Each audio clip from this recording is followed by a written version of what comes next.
What's up, guys? I'm Kyle, also known as the Panda Man, the world's leading expert on fasting. In today's video, I'm gonna tell you why you will not lose muscle when you fast. One of the biggest concerns that people have when they approach me about doing the fasting that I teach, the Panda diet, is, man, I don't want to lose muscle. Or, hey, I even want to put on muscle. And I totally get that fear. Way back when I began fasting in 2014, that was the last time I stepped on a bodybuilding stage, the last time I competed. Now, I had heard of fasting in the early 2000s. Fasting's been around forever. It's not something I invented. But at that time, it was sacrilege. I was a bodybuilder. And the last thing I could afford was to lose muscle. I had to be feeding myself constantly, at least I thought, 5 to 6 times a day. Now, part of that was trying to get in the quantity of food I was trying to get in, but that's just what we did as bodybuilders. Got to eat a lot of meals frequently throughout the day. And when it's time to cut, well, the many meals that you're going to eat are going to speed your metabolic rate. So it's good for cutting.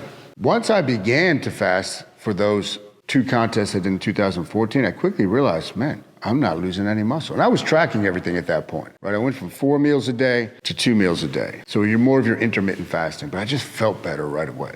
I realized stepping on stage that year at 2 pretty high level competitions that I was able to hold my own. I didn't melt away. My muscle didn't just magically disappear. This ties into this line of thinking that you're gonna lose muscle when you fast. It's all about calories in, calories out. If you're not eating frequently or not eating enough, well, of course your body's gonna start to eat muscle. Now let's think how the human biology, for lack of a better term, evolved. Again, for lack of a better term. I do not believe in the theory of evolution, by the way. If you go back a couple thousand years and you had to go out and hunt and gather to get your food, you might go a day, 2 days, 3 days without food. I don't believe they were eating 2, 3, 4, 5 times a day. So if you had to go out, especially if you were the man, and go on a hunt, and the very things that would enable you to go out there and kill and drag back the carcass, drag back the meat, after you field dressed it, get it all ready to go, throw it over your shoulder. Your muscle had to be available for you to sprint, for you to hunt,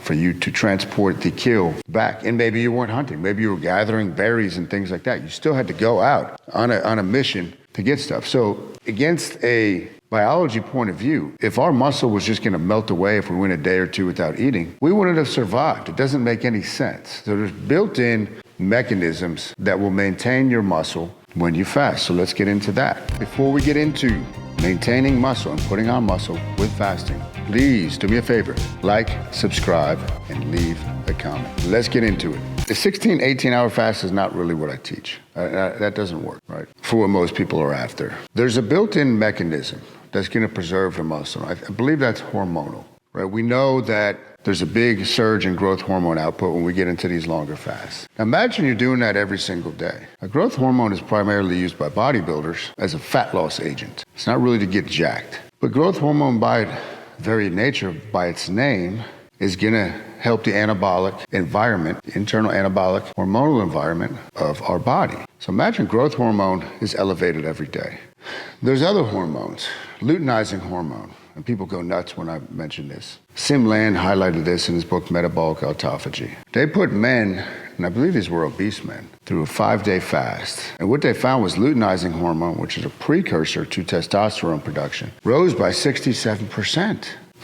That's interesting. I actually have a client, younger guy, he's 30 years old. He's been on the Panda program for over a year. All natural, never used TRT, testosterone replacement therapy. His latest blood work, his testosterone number has doubled. He went from 450 to roughly 900. And I'm all about the empirical evidence. I'm all about what actually happens, not what some book says. I read the books, but then I experiment and do it and assess for myself. So luteinizing hormone's up. There was a guy, I can't think of his name. He had a great YouTube video where they would do blood work with these fasts, and they would see during the fast, testosterone might plummet, like in the midst of a 2 or 3 day fast. But after the fact, it would spike, sometimes up to 3-fold. So you're getting this slingshot effect. So a big part of what I teach is this slingshot effect, where you're pulling back that mechanism, the slingshot, and it's gonna shoot the other way. So you think of this, right? We're setting everything up, boom. Now we're gonna be able to stock on and put on some muscle. So let's talk about actually putting on muscle when we fast. How is that possible? It doesn't seem to make any sense. But yet, my experience and the experience of majority of my students tells us otherwise.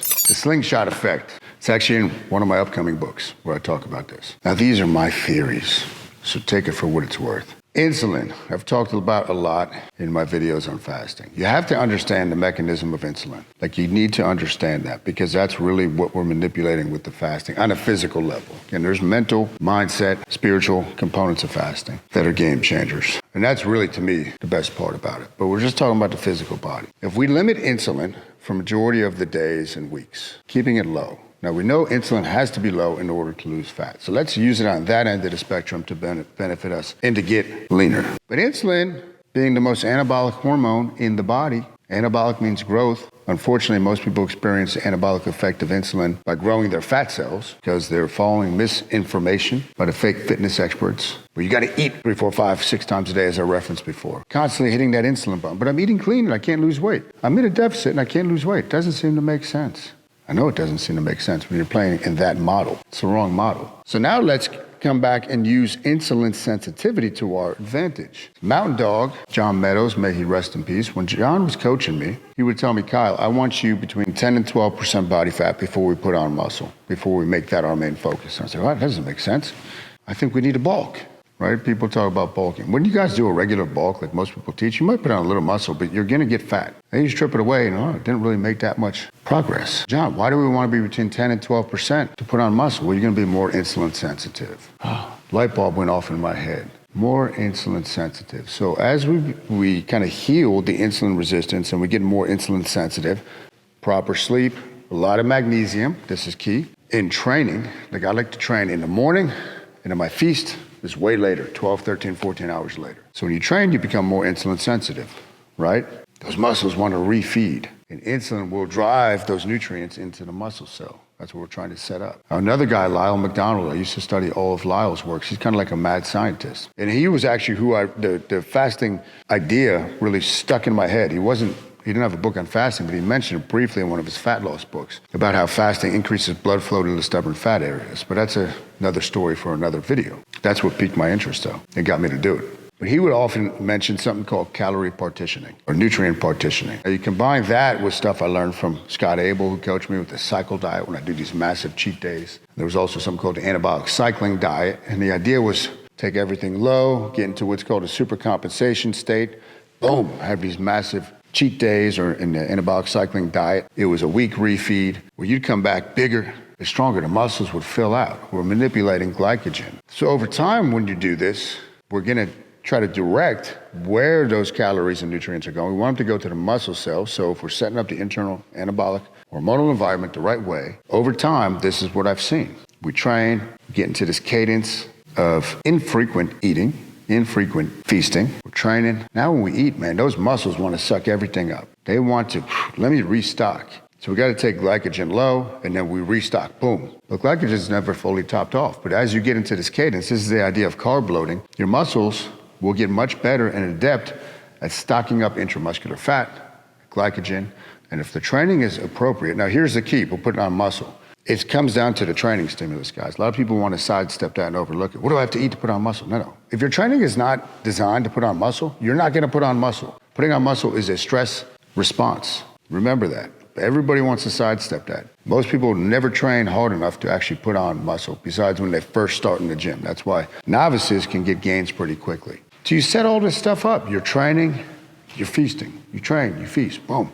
You start packing on muscle, optimizing the hormones. Inflammation is going to be lower as insulin resistance comes down. And this is why you don't have to worry, at least in my experience and my theory, with losing muscle when you fast. It does not pan out when you actually do it the way I teach it, and do it for a period of time. If you get on the InBody scale, you see I have that back there.